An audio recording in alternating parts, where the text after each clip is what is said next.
Qarabağ Futbol Akademiyasının koordinatoru Avtandil Hacıyev, Azərbaycanlı məşqçi Etibar İbrahimov ilə birlikdə OBASA oyunları 2025 turniri çərçivəsində Nigeriyaya səfər edib. Since1951.az xəbər verir ki, Avtandil Hacıyev səfər müddətində bir həftə ərzində turnirin yarımfinal və final mərhələlərini izləyib.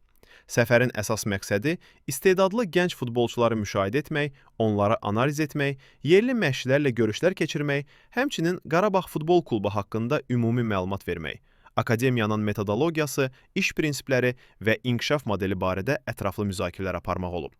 Turnirdən sonra U19 komandaları arasında seleksiya xarakterli oyunlar da izlənilib. Aparılan müşahidələr nəticəsində 8 futbolçunun çıxışı müsbət qiymətləndirilib və onların gələcəkdə Azərbaycana dəvət olması ilə bağlı ilki müzakirələr aparılıb. Səfər çərçivəsində Avtandil Hacıyev yerli futbol klublarının rəhbər və məşqçi heyətləri ilə də görüşlər keçirib.